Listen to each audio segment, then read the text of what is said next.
এগুলো কি দেখাচ্ছে জানেন?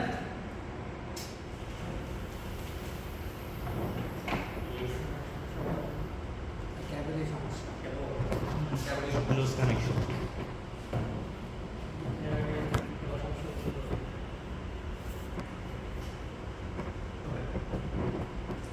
এগুলো দেখাচ্ছে হচ্ছে কি আপনার ফ্লাইট চেকলিস্ট।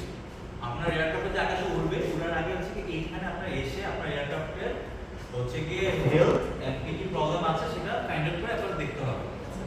এর মধ্যে যেটা লাল লেখাটা আছে ওটা হচ্ছে কি আপনাদের ওটার জন্য আপনাদের ফ্লাইটে ইফেক্ট ফেলতে পারে, ঠিক আছে, বা হচ্ছে কি ফেলতে পারে, এটা ইফেক্ট ফেলবে। রেডটা হচ্ছে কি স্যার মানে প্রবলেম যেটা আপনারা সলভ করে তারপর ফাইনালে যেতে হবে। আর হচ্ছে কি যেটা কমলা কালার আছে সেগুলো থাকলে আপনার ফ্লাই হবে কিন্তু কিছু কশনস থাকে, ঠিক আছে। যেরকম প্রথমে রেড এখন নট লং ডিপ, আমাকে 30 মিটার বা 50 মিটার বেশি এটাকে উঠতে দিবে না, ঠিক আছে। এটা আমাদেরকে প্রথমেই লিখে দিতে হবে। এটা হচ্ছে আগে লগইন করতে হবে। লগইন করলে প্রফিটটা কি, আমরা যখন ফ্লাই করতেছি তখন হচ্ছে আমাদের লগইন করা থাকে, তখন ডাটাটা রেকর্ডে থাকে। সাপোজ এই জিমেইল দিয়ে একজন পার্সন হচ্ছে গিয়ে এইখানে এই ফ্লাইটটা করছে, ফ্লাইট লগবুকে এটা থাকে, ঠিক আছে। তারা কোনো কমপ্লেইন রেজ করা পসিবল না। তো ডিজের ইন্টারনাল সিকিউরিটির জন্য তারা লগইনটাকে 100% প্রেফার করে। আইটি সফটওয়্যার আপনি যখন বলছেন যে লগইনটা ইম্পর্টেন্ট, তো এই জন্য লগইনটা করাটা এখানে শো করতেছে। তারপর category is not flight vision sensor obstacle awareness disable. মানে কি, মানে হচ্ছে কি আপনার ড্রোনটা এখন উঠতেছে না, তো না উড়ার কারণে এটা যে অবস্টাকল সেন্সরগুলো আছে, ঠিক আছে, ড্রোন অবস্টাকল সেন্সরগুলো দেখতেছেন না, তো এখানে আছে সামনে পিছনে। এই ড্রোনে যদি দেখেন, এই দেখেন সামনে যে চোখগুলো আছে, এই সামনের চোখ, এই পাশের চোখ, ঠিক আছে, এই পাশের চোখ, পিছনের চোখ, এগুলো হচ্ছে একটা কিন্তু সবগুলোই ভিশন সেন্সর। মানে আমাদের চোখে যেরকম সেন্সর এরকম সেন্সর, এইগুলো কাজ কি, এগুলো হচ্ছে কি লাইট আপনার যদি প্রপার কন্ডিশনে থাকে তখন সেই লাইটটা এটা রিসিভ করে আপনার হচ্ছে প্রপারলি কোন অবস্টাকল থাকে সেই অবস্টাকল বাধা প্রদান করে। আমাদের চোখের মতো, আমাদের চোখে কি একটা আলাদা সোর্স থেকে লাইট আসে করতে হয়, ঠিক আছে। তারপর আমরা দেখতে পারি, তারপর যদি কোনো অন্ধকার থেকে আমি দেখতে পারবো, অন্ধকার থেকে আমি দেখতে পারবো। এইগুলো কাজ করার জন্য হচ্ছে গিয়ে বাইরে একটা আলো সোর্স দরকার। সো রাতের বেলা অন্ধকারে এগুলো কিন্তু কাজ করবে না, ঠিক আছে। ভিশন সেন্সরিং সিস্টেমে এটা একটা বড় বড় বিষয়। আমার কাছে যে ড্রোন রিপেয়ারের জন্য আপনারা হয়তো জানেন আমাদের কাছে সার্ভিসিং সেন্টার আছে। তো হচ্ছে কি আমাদের কাছে রিপেয়ারের যে ড্রোনগুলো আসে তার মধ্যে প্রায় টোটাল 30% এটাই যে হচ্ছে কি তারা ভিশন সেন্সরের উপর অতিরিক্ত নির্ভর করে। এই জন্য করতে গিয়ে ফ্লাই করছে, ফ্লাই করার পর ওই পোর্শনটা ফলো না করে ফ্লাই করে ক্র্যাশ করে। সো এই সেন্সরগুলো অবশ্যই আমাদের প্লাস পয়েন্ট, বাট এটা আমাদের অনলি পয়েন্ট হিসেবে কখনো কাউন্ট করব না। যাই হোক, এটা যখন ফ্লাই হবে তখনই দেখবেন কমলা লেখাটা চলে গেছে, কারণ এটা কি লেখা আসছে, not in flight. In flight আসলে ভিশন সেন্সর কাজ করতেছে তখন হচ্ছে প্রপারলি কাজ, আপনি এই ইউরোটা চলে যাবেন। তারপর দেখেন গিম্বল ক্যালিব্রেশন ইউরো, ঠিক আছে, রিয়েস্টার character for contact design support. Gimbal calibration ইউরো মানে কি, আপনার গিম্বল ক্যালিব্রেশন দিতে বলতেছে, রাইট?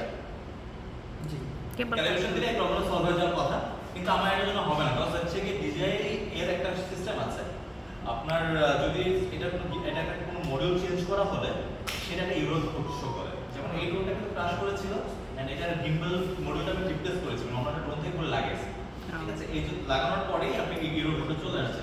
কিছুটা আইফোনের মতো, আইফোনে যদি কখনো ব্যাটারি রিপ্লেস করি দেখবেন যে হচ্ছে ব্যাটারির সিরিয়াল নাম্বারটা আপনার শো করতেছে না, কিন্তু ঠিকই আপনার আইফোন হচ্ছে কি চলছে, কিন্তু ঠিক আছে সিরিয়াল নাম্বারটা যা দেখবেন যে M/A লেখা শো করতেছে বা মিসম্যাচ শো করতেছে, ঠিকই করতেছে। এই যে এই ইউরোটা আপনার এই জন্য আসছে।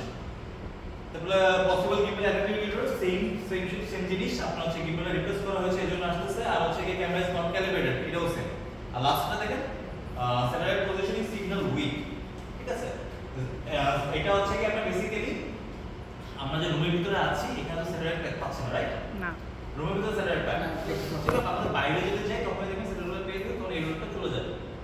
সো এটা হচ্ছে কি আমি এতক্ষণ ধরে আপনাদেরকে এতগুলো পড়াইলাম কেন জানেন? যাতে আপনারাও ফ্লাইটের আগে একটু পড়েন।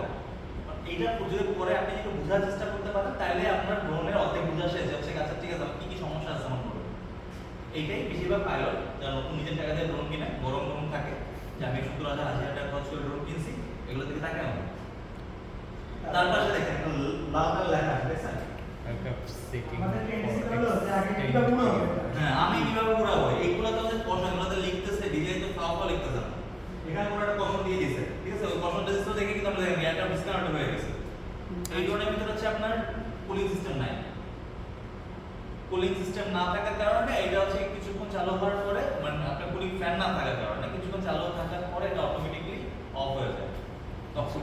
যে লাল লেখাটা দেখাচ্ছিল এটা কিন্তু সেম জিনিসই দেখাচ্ছিল যে হচ্ছে কি এয়ার কাছে over heated please restart air connection. ঠিক আছে, থার্মিস্টরের মতো একাই ডিসকানেক্ট করে সো আপনারা প্রাইমারিলি বুঝছেন তো আপনারা এই যে ফ্লাইট চেক লিস্টটা এটা কই বোরিংটা পাঠাবে আমি আপনাদের এতক্ষণ হলেই পুরো শোনাইলাম। আপনাদের শুধু দেখতে হবে কমলা কয়টা আছে লাল কয়টা আছে, কিন্তু এগুলো আপনাদের নোটিস করতে হবে। নোটিস করা খুবই ইম্পর্টেন্ট, যেটা ফ্লাইটের আগে নোটিস করা খুবই ইম্পর্টেন্ট।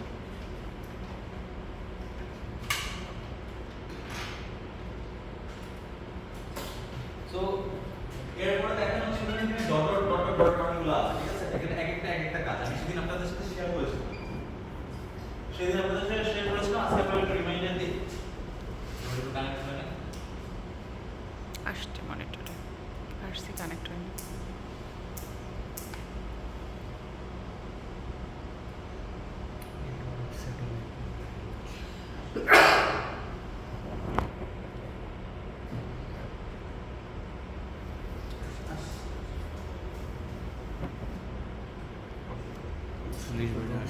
চোখেই বাড়তেছে না, বুঝছেন? এই টোন দেরি দেখার করে পর, এই টোন দেখার পর ছোট টোন আর মাথায় ধরছে।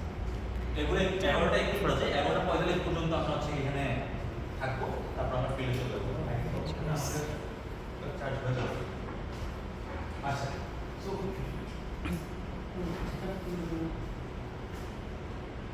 আমাদের কম্পিউটার দিতে হচ্ছে কনভার্টার কালকে আমাদের ড্রোনের সব ওয়্যার লুজ ছিল, আজকে আবার টাইট শেখার জন্য ভালো, খুলে লাগাতে পারবেন। কি ক্যাঙ্গারুর মতো বিল কোয়ালিটি। শুকর করলে আদায় যেমন বাড়িয়ে দেবেন। এটা হচ্ছে একটা পাখা দিয়ে লাগানো হলে এটা কোনটা বড়টা রোবাস্ট, এটা তো হ্যাঁ হ্যাঁ, যদি কোনো পাখি বা কাকড়ের পিছনে এই তারই করো এগুলো ড্রোন এইটার প্রপেলারও আপনার কেটে দেওয়ার জন্য যথেষ্ট। এফপিভিও ও হিসাব, কালকে আমরা বলতেছিলাম না যে আমরা এগুলো কিনবো। এফপিভির রেঞ্জ অনেক। আপনি খালি সিনেমাটোগ্রাফি করবেন, আমি তো করবো না। আমি তো সবই না, আমি করবো না, এই জন্য রিচুয়ালি আমি ওর দিকে যেতে চাই না। আমি এমন কিছু করে রেখে যেতে চাই যে আমার সব ইনক্রিমেন্ট সিনেমাটোগ্রাফি বলতে হচ্ছে সার্ভেলেন্স ওদিকে যেতে চাই। আস্তে আস্তে এটার জন্য আপনার রেঞ্জ লাগবে অনেক, 1-1.5 কিলোমিটারের বেশি। আমরা এগুলো এখানে রাখি 64 সমস্ত গোলা দেখতেছেন, হ্যাঁ, সবজি একটা গোল্লা। হ্যাঁ, 64 এটা শো করতেছে আপনার হচ্ছে অ্যাকচুয়ালি রিমোটে কত, মানে আপনার এয়ারক্রাফটে কত পর্যন্ত চার্জ আছে, ঠিক আছে? এয়ারক্রাফটে কত পর্যন্ত চার্জ আছে সে করতেছে এখানে। এটা আস্তে আস্তে যখন হচ্ছে কি একটা সুন্দর এই 64টা যখন হচ্ছে কি আপনার কমতে থাকবে, 30 থাকতে দেখবেন মানে সবুজ থেকে লাল হয়ে গেছে, ঠিক আছে? এটা এই পাশে, তারপরে আপনি দেখেন একটা ইয়া আছে, মিনিট আর সেকেন্ড লেখা আছে 00.00। এটা যখন আপনি ড্রোন ফ্লাই করবেন তখন এখানে লেখা শো করবে যে কত, সাপোজ 10 মিনিট, মানে আর 10 মিনিট এটা ফ্লাই হবে। তারপরে হচ্ছে কি আছে ডিসটেন্স হয়ে হোক, তারপর দেখেন হচ্ছে কি রিমোটের মধ্যে একটা আইকন আছে, ঠিক আছে? এইটা শো, এখানে আপনার হচ্ছে নেটওয়ার্ক বারটা থাকে, নেটওয়ার্ক বার আপনার এটা শো করে যে হচ্ছে কি আপনার রিমোটের সাথে ড্রোনের কানেক্টিভিটি কতটুকু আছে, কত স্ট্র্যান্ড আছে। ঠিক আছে? তারপরে দেখেন হচ্ছে জিপিএস এর মধ্যে সাইন আছে, ঠিক আছে? জিপিএস, এই জিপিএসটা এটা শো করে হচ্ছে কি আপনার স্যাটেলাইট কয়টা হচ্ছে কি কানেক্ট আছে, স্যাটেলাইটের মধ্যে দেখতে হবে জিনিসটা, ঠিক আছে? তারপরে আছে হচ্ছে কি আপনার এখানে একটা লাল কালারের আবছা জিনিস দেখতেছেন, এটা দিয়ে আপনার রেকর্ড বাটন, ড্রোনটা হচ্ছে রেকর্ড করবে এটা দিয়ে, ঠিক আছে? তার নিচে হচ্ছে অটো বা এখানে প্রো লেখা আছে মনে হয়, রাইট? প্রো। এখানে হচ্ছে ক্যামেরা সেটিংস নিয়ে কাজ করা হয়, ক্যামেরা সেটিংস।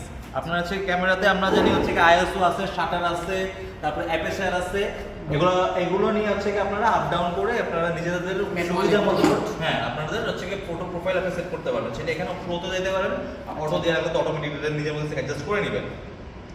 আর এখানে এস দেখেন একটা লেখা আছে, এফ লেখা আছে, ঠিক আছে? এস ফর শাটার, আপনার শাটার স্পিড কত আছে, এফ ফর ফোকাল লেন্থ কত দেওয়া আছে, তারপর হচ্ছে আইএসও কত দেওয়া আছে, এখানে আপনি কতক্ষণ ফ্লাই করতে পারবেন, কতক্ষণ ভিডিও করা যাবে আর কি, আপনার ইন্টারনাল স্টোরেজ কতটুকু আছে সেই অনুযায়ী কতটুকু ভিডিও করতে পারবেন সেগুলো এখানে আছে। তারপরে এখানে দেখেন যে একটা দুই পাশে উপরে একটা দাগ আর নিচে একটা বার, মাঝখানে হচ্ছে কি একটা দাগ, ঠিক আছে? এটা হচ্ছে কি আপনার হরিজন্টাল স্পিড। আপনার হরিজন্টাল যখন উপরে উঠাচ্ছেন, টোটাল উপরে দিকে যখন দিচ্ছেন তখন কত স্পিড উপরে যাচ্ছে সেটা শো করবে। আর তার পাশে যেটা আছে আপনার ভার্টিক্যাল স্পিড, আপনি যদি সোজা এদিকে নিয়ে যেতে দেখেন তখন কত স্পিডে মুভ করতেছে সেটা শো করবে। ঠিক আছে, সো এই হচ্ছে কি আপনার ফরওয়ার্ড ইন্টারফেস। আচ্ছা, এটার সঙ্গে আমরা একটা কাজ করি, DJI পাইলট 2 এর একটা কম্পারিজন করে দেখি, এখনই রানিং আমরা দেখি, কি বলো? ঠিক আছে। ভাই সামনে